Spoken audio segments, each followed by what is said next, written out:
ರಾಯಚೂರು ಕ್ಷೇತ್ರ ರಚನೆಯಾಗಿದ್ದು 1957ರಲ್ಲಿ.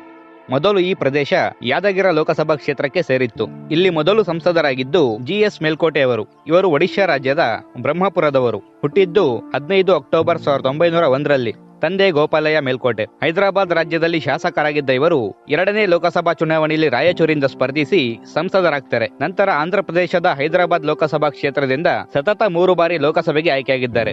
ಜಗನ್ನಾಥರಾವ್ ಚಂದ್ರಿಕಿ. ಇವರು ಯಾದಗಿರ ತಾಲೂಕಿನ ಚಂದ್ರಿಕಿ ಗ್ರಾಮದವರು. ಹುಟ್ಟಿದ್ದು ಆಗಸ್ಟ್ 16, 1916ರಲ್ಲಿ. ತಂದೆ ವೆಂಕಟರಾವ್. ಹೈದರಾಬಾದ್ ರಾಜ್ಯದಲ್ಲಿ ಕಾನೂನು ಮತ್ತು ದತ್ತಿ ಇಲಾಖೆಯ ಸಚಿವರಾಗಿ, ನಂತರ ಕರ್ನಾಟಕ ಸರ್ಕಾರದಲ್ಲಿ ಕಂದಾಯ, ಕಾರ್ಮಿಕ ಹಾಗೂ ಸಣ್ಣ ಕೈಗಾರಿಕೆ ಇಲಾಖೆಯ ಸಚಿವರಾಗಿ ಹಾಗೂ ರಾಯಚೂರು ಕ್ಷೇತ್ರದ ಸಂಸದರಾಗಿ ಕೆಲಸ ಮಾಡಿದ್ದಾರೆ. ರಾಜ ವೆಂಕಟಪ್ಪ ನಾಯಕ. ಇವರು ಯಾದಗಿರ ತಾಲೂಕಿನ ಶೋರಾಪುರದವರು. ಹುಟ್ಟಿದ್ದು 29 ಜನವರಿ 1910ರಲ್ಲಿ. ತಂದೆ ರಾಜ ಕೃಷ್ಣಪ್ಪ ನಾಯಕ. ಹೈದರಾಬಾದ್ ರಾಜ್ಯದ ವಿಮೋಚನೆಗಾಗಿ ಹೋರಾಡಿದ್ದ ಇವರು 1 ಬಾರಿ ರಾಯಚೂರಿನಿಂದ ಸಂಸದರಾಗಿದ್ದಾರೆ. ಪಂಪನಗೌಡ. ಇವರು ರಾಯಚೂರಿನ ಹತ್ನೂರಿನವರು. ಹುಟ್ಟಿದ್ದು 10 ಮೇ 1914ರಲ್ಲಿ. ಹೈದರಾಬಾದ್ ವಿಧಾನಸಭೆಯ ಉಪಸಭಾಪತಿಯಾಗಿದ್ದ ಇವರು ನಂತರ ಕರ್ನಾಟಕದಲ್ಲಿ ಸಂಸದರಾಗಿ ಆಯ್ಕೆಯಾಗಿದ್ದಾರೆ. ರಾಜಶೇಖರ್ ಕೋಲೂರು.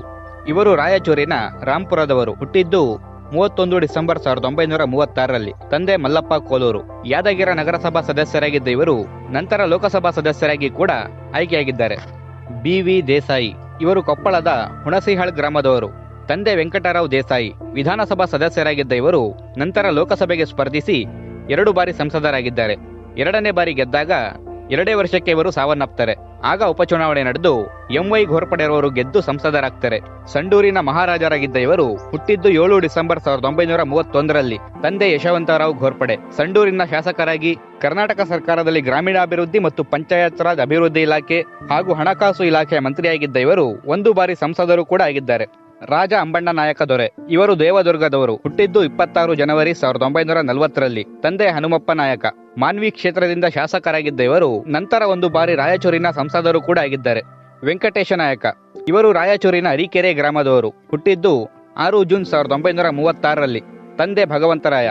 4 ಬಾರಿ ರಾಯಚೂರಿನ ಸಂಸದರಾಗಿದ್ದ ಇವರು ನಂತರ ದೇವದುರ್ಗದ ಶಾಸಕರಾಗಿ ಆಯ್ಕೆಯಾಗ್ತಾರೆ. ಆದರೆ 2 ವರ್ಷಕ್ಕೆ ಆಂಧ್ರಪ್ರದೇಶದ ರೈಲು ದುರಂತದಲ್ಲಿ ಇವರು ಸಾವನ್ನಪ್ತಾರೆ. ರಾಜ ರಂಗಪ್ಪ ನಾಯಕ. ಇವರು ಹುಟ್ಟಿದ್ದು 24 ಮೇ 1959 ಹೈದರಾಬಾದ್ನಲ್ಲಿ. ತಂದೆ ರಾಜ ಕುಮಾರ್ ನಾಯಕ. ಗುಲ್ಬರ್ಗಾ ಜಿಲ್ಲಾ ಪಂಚಾಯಿತಿ ಅಧ್ಯಕ್ಷರಾಗಿದ್ದ ಇವರು ನಂತರ ಲೋಕಸಭಾ ಸದಸ್ಯರಾಗಿ ಕೂಡ ಆಯ್ಕೆಯಾಗಿದ್ದಾರೆ. ಸಣ್ಣ ಫಕೀರಪ್ಪ.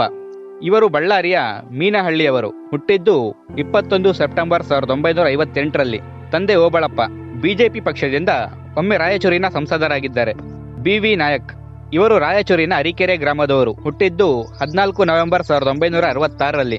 ತಂದೆ ಮಾಜಿ ಸಂಸದರಾದ ವೆಂಕಟೇಶ್ ನಾಯಕ್ರವರು. ಒಮ್ಮೆ ಕಾಂಗ್ರೆಸ್ ಪಕ್ಷದಿಂದ ಸಂಸದರಾಗಿದ್ದಾರೆ. ರಾಜ ಅಮರೇಶ್ವರ್ ನಾಯಕ್. ಇವರು ರಾಯಚೂರಿನ ಗುಂಟಗುಳದವರು. ಹುಟ್ಟಿದ್ದು 16 ಜೂನ್ 1957ರಲ್ಲಿ. ತಂದೆ ರಾಜ ನರಸಿಂಹ ನಾಯಕ್. ಕಲ್ಮಲ ಹಾಗೂ ಲಿಂಗಸಗೂರು ಕ್ಷೇತ್ರದಿಂದ 2 ಬಾರಿ ಶಾಸಕರಾಗಿ ರಾಜ್ಯ ಸರ್ಕಾರದಲ್ಲಿ ಮಂತ್ರಿಯಾಗಿದ್ದ ಇವರು 2019ರ ಚುನಾವಣೆಯಲ್ಲಿ ಬಿಜೆಪಿ ಪಕ್ಷದಿಂದ ಸ್ಪರ್ಧಿಸಿ ಸಂಸದರಾಗಿದ್ದಾರೆ. ಈ ಬಾರಿಯ ಚುನಾವಣೆಯಲ್ಲಿ ಕೂಡ ಬಿಜೆಪಿಯಿಂದ ಇವರೇ ಅಭ್ಯರ್ಥಿ. ಇವರ ವಿರುದ್ಧ ಕಾಂಗ್ರೆಸ್ ಪಕ್ಷದಿಂದ ಕುಮಾರ್ ನಾಯಕ್ರವರು ಸ್ಪರ್ಧೆ ಮಾಡಿದ್ದಾರೆ. ಈ ಕ್ಷೇತ್ರಕ್ಕೆ ನಡೆದ 17 ಚುನಾವಣೆಗಳಲ್ಲಿ 13 ಬಾರಿ ಕಾಂಗ್ರೆಸ್, 2 ಬಾರಿ ಬಿಜೆಪಿ ಹಾಗೂ ತಲಾ 1 ಬಾರಿ ಜನತಾದಳ ಹಾಗೂ ಸ್ವತಂತ್ರ ಪಕ್ಷಗಳು ಗೆದ್ದಿವೆ.